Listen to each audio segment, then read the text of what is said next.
వేయాల్సిన అవసరం ఉంది. ఎక్కడ వేయట్లేదు కదా సార్. రోజు మనం చెప్తున్నాము భారతదేశం ఇంత పెద్ద దేశం, మా 30 కోట్ల భారతీయులు ఒక్కసారి ఉమ్మేస్తే ఉమ్ములో కొట్టుకుపోతారా మీరు అంటాడు అగ్గిరాజు, అగ్గిదొర, Alluri Sitaramaraju. So that should be the spirit. కానీ ఓ బేలగా మీరు మోదీ గారిని ట్రంప్ గారు ఫిబ్రవరిలో రమ్మన్నారు కాబట్టి ఆయనకి వెళ్ళి మనవి చేసుకుంటే ఆయన ఏదో సరి చేసుకుంటాడని. అసలు కనీసమైన ప్రొటెస్ట్ ఉందండి ఇండియా నుంచి. మన వాళ్ళని విమానం ఎక్కించి దిక్కుమాలిన వాళ్ళలాగా ఇక్కడికి పంపిస్తే కనీసం ప్రశ్నించే ఇది లేదు. మనం కూడా ఎలా తయారైపోయామంటే ప్రతిదాన్ని కూడా ఇంకేదో తప్పనిసరి అండి. మరి చైనాకు లేదా అది?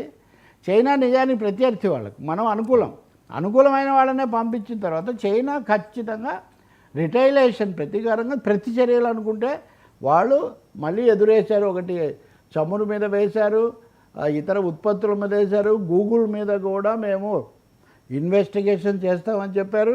ముప్పు తిప్పలు పెడుతున్నారు. నిజంగా చైనా చర్యలు అమెరికాకి చాలా నష్టం కలిగిస్తాయి. మెక్సికో విషయంలో వేసినవి కొంచెం వెనక్కు తీసుకున్నారు.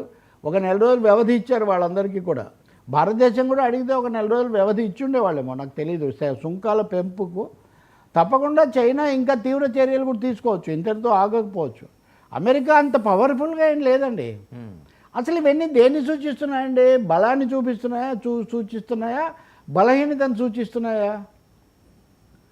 ప్రపంచాన్ని అంతా శాసిస్తాననేవాడు తన దేశంలో ఉన్న బలహీనులైన యువ భారతీయులు ఎవడైనా వేరే చోట ఎప్పుడు పనిచేస్తాడు? తిండికి లేకపోతే బతకడానికే కదా చేస్తాడు.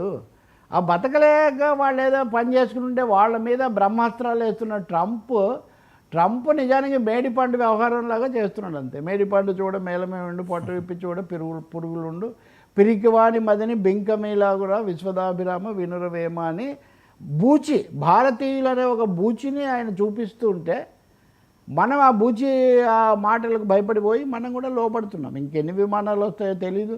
తప్పకుండా చైనా లాగే, అంతకుముందు ఇంకా ఇతర దేశాలు కొంత కెనడా లాగే, ఉదాహరణ కెనడా పక్కనే ఉందండి. కెనడా ఇంకా దారుణం కదా.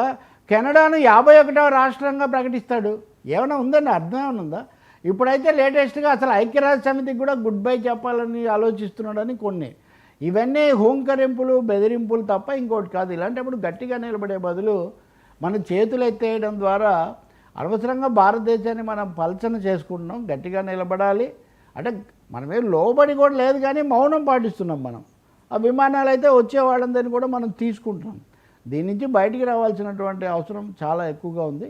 గట్టిగా నిలబడి గట్టి చర్యలు తీసుకుంటేనే, ఎదురు తిరిగితేనే బతుకుతామండి. ఇంకోటి ప్రపంచీకరణ, ఎల్లలు లేని దేశం, ప్రపంచం కుగ్రామంగా మారిపోయింది. ఆ రోజు ఒక మాట అన్నాడండి కేఆర్ నారాయణన్ రాష్ట్రపతిగా ఉన్నప్పుడు, ప్రపంచం కుగ్రామంగా మారింది నిజమే, కానీ ఒకప్పటి కుగ్రామాల్లో ఉన్నట్టుగా గ్రామ పెత్తనందారు పెద్ద ఒకడు ఉంటాడు, వాడు చెప్పినట్టు వినాలంటే కుదరదు అన్నాడు. ఈ ప్రపంచానికి అమెరికా వాడేం పెత్తందారు కాదు, వాళ్ళ దేశానికి ఆయన అధ్యక్షుడు అంతవరకే. తన దేశాన్ని పాలించుకోమని ఆయనకు అధ్యక్ష పదవి రెండోసారి ఇస్తే ఆయన మిగిలిన దేశాలన్నింటినీ హడలు కొట్టేటటువంటి పనిలో పడితే ఏమవుతుంది? ఎదురు తిరుగుతారు. చైనా తీసుకున్న చర్యలు చాలా సరైనటువంటివి, కెనడా తీసుకున్నటువంటి చర్యలు చాలా సరైనటువంటి. ఇండియా కూడా వాటితో పాటు చేరాలి, గట్టిగా నిలబడాలి, నిలదీయాలి, నిలవరించాలి. సరే, అమెరికాని ఒకవేళ తను ఏదైతే ఇప్పుడు తీసుకుంటున్న నిర్ణయాలన్నింటినీ ఎక్కడో దగ్గర ఆపాలి, వాళ్ళు భయపడాలి అంటే మన దగ్గర ఏమన్నా ఆయుధాలు ఉన్నాయా? దానికి సంబంధించి ఏమైనా అస్త్రాలు ఉన్నాయా? ఎందుకు సార్? అమెరికాలో ఉన్న భారతీయులందరూ అంటే ఒక దేశంలో ఉన్నాక ఆ దేశ రాజ్యాంగాన్ని గౌరవించాలి, అంతవరకు నిజమే. కానీ వాళ్ళందరూ వ్యక్తిగత హోదాలో కీలకమైన పనులు మానేస్తే కూడా అమెరికన్ పాలనా వ్యవస్థ స్తంభించిపోతుంది. ఇప్పుడు ఉదాహరణకు మేము యూనియన్లు వీటిలో పనిచేస్తున్నప్పుడు ఒకసారి ఓ పెద్ద గ్రూప్ పత్రికలు వాటిలో ఉండేది సమ్మె చేయాలి. అందరూ సమ్మె చేయలేదు, కానీ అంతా అయిన తర్వాత ప్రెస్ దగ్గరికి వచ్చిన తర్వాత వాడు బటన్ నొక్కేవాడు కాదు, ప్రెస్ వచ్చేసేవాడు కాదు. ఏమవుతుంది ఇప్పుడు నేను ఇవన్నీ చెప్పిన తర్వాత కూడా కెమెరా వాళ్ళు వచ్చి చూపిస్తేనే కదా కనిపించేది.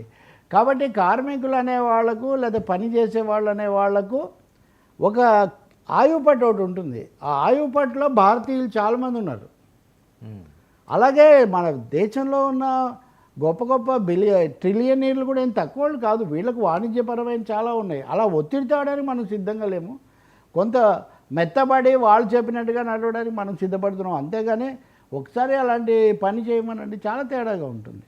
అది మీరేమీ అధికారికంగా చెప్పడానికి లేదు, ఎందుకంటే అది వేరు ఇది వేరు. కానీ నిజంగా అలా చేస్తే చాలా విషయాల్లో భారతదేశం యొక్క సాంకేతిక ప్రజ్ఞ అమెరికాను చాలా ప్రభావితం చేస్తుంది.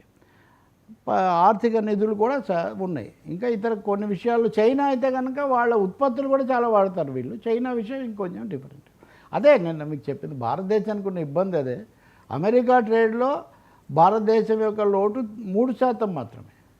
ఈ 3%తో అమెరికా వ్యవస్థ ఏమీ తలకిందులు కాదు. ఓకే. కానీ నేను ఇందాక చెప్పిన పద్ధతుల్లో అవుతుంది. ఎందుకంటే బిగ్గెస్ట్ కంటింజెంట్ ఏషియన్స్, అందులో చైనా భారత్లో డౌన్ చేస్తాయి. అంతే, డౌన్ చేయండి, ఏదో పేరు చేయండి. ఇప్పుడు మీరు నన్ను అడగడం మానేది, ఇందాక నేను కెమెరా అన్నాను, ఇప్పుడు మీరు అడిగితే చెప్తాను, అంతే కదా. మీరేం చెప్పరు. కాబట్టి మనకేమి ఆయుధాలు అంటే మనం ఏదో నిస్సహాయాన్ని, నేను చెప్పేది నిస్సహాయంగా బలిపశువుగా మారాల్సిందే అనుకునేంత దుర్బలంగా ఏం లేవండి.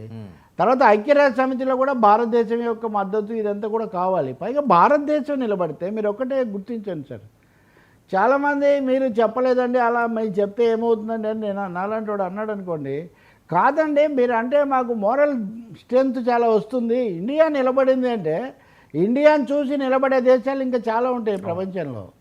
ఆ పాత్ర మనం అలీన దేశంగా 101 దేశాలకు అధ్యక్ష పాత్ర వహించాం. మనకు నైతిక బలము, ప్రజాబలం, అంత సంఖ్యాబలము, ఆర్థిక మన మార్కెట్ చాలా పెద్దది, ఇవన్నీ ఉన్నాయి మనకు.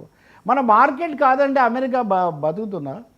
ఉదాహరణకు చైనాను ఇండియాను ఎందుకు కాదని లేరు? బిగ్గెస్ట్ మార్కెట్స్ అండి గ్లోబల్లో ఇవి. కాబట్టి మన దగ్గర చాలా అస్త్రాలు, చాలా ఆయుధాలు ఉన్నాయి. వాటిని ఉపయోగించడానికి మనం వెనకాడి వాళ్ళకు మనం ఆయుధాలుగా మారుతామంటే అప్పుడు ఏమవుతుంది? ఇప్పుడు న్యూక్లియర్ డీల్ ఉంది, అప్పుడు కుదుర్చుకున్నాము. వాటి మీద ఎప్పుడైనా ఒక హుక్కుం ఇచ్చామా? ఎప్పుడైనా ఇది ఒక అల్టిమేటం ఇచ్చామా? కాబట్టి అల్టిమేటం ఇవ్వాలి. అల్టిమేటం ఇచ్చి గట్టిగా ఆత్మగౌరవం కోసం అల్టిమేటం ఇవ్వాలి, బెదిరించడం కోసం కాదు. మహాత్మా గాంధీని ఎందుకంటే మీరు విదేశీ వస్త్ర దహనం అని బట్టలు తగలబెడతారంటే, in burning the foreign cloth I'm burning my shame అన్నాడు ఆయన. అంటే నాకున్న అవమాన భారాన్ని నేను దగ్ధం చేస్తున్నాను అని. కాబట్టి ఎప్పుడో స్వాతంత్రం రాకముందు గాంధీజీ గారు వస్త్ర దహనంతోనే విదేశీ పాలకులకు రవి అస్తమించని బ్రిటిష్ సామ్రాజ్యానికి మన సత్తా చూపిస్తే, ఇంత పెద్ద దేశము, ఇంత పెద్ద మోడీ గారు, ఇవన్నీ మనం చూపించలేమా? తప్పకుండా మనకు సంకల్పం లేదు. పైగా వాళ్ళతో సాన్నిహిత్యం ఎక్కువగా వీళ్ళు అతుక్కుపోయినారు. అది ఇక్కడ సమస్య. ఫైనాన్స్ ఇంట్రెస్ట్లు మనల్ని ఆపుతున్నాయి.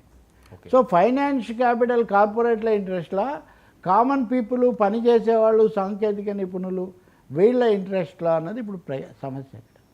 Thank you.